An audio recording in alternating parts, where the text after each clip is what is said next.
Now, Jung was a student of Nietzsche's, you see, and he was also, I would say, a very astute critic of Nietzsche. He was educated by Freud.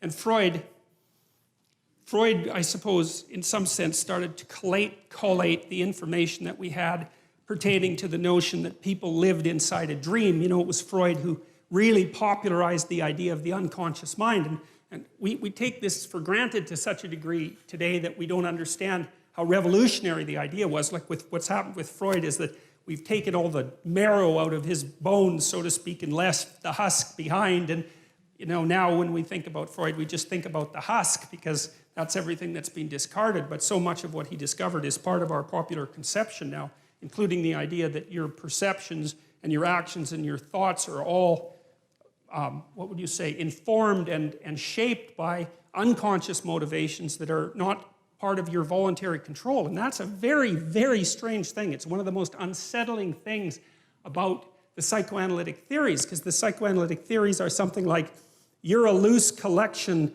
of living sub-personalities, each with its own set of motivations and perceptions and emotions and rationales, all of that.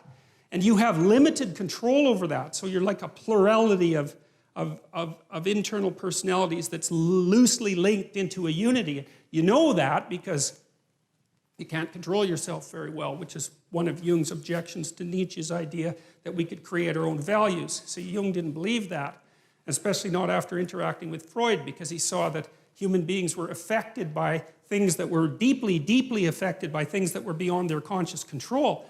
And no one really knows how to conceptualize those things. You know, the cognitive psychologists think about them in some sense as computational machines. And the ancient people, I think, thought of them as gods, although it's more complex than that. Like rage would be a god. Mars, the god of rage, that's the thing that possesses you when you're angry. You know, it has a viewpoint and it says what it wants to say, and that might have very little to do with what you want to say when you're being sensible.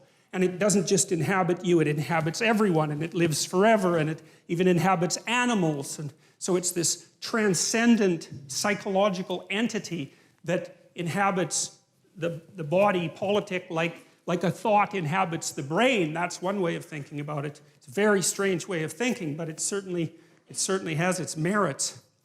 And those things, well, in some sense, those are deities, although it's not that simple. And so Jung got very interested in dreams and started to understand the relationship between dreams and myths, because he would see in his clients' dreams echoes of stories that he knew because he was deeply read in mythology.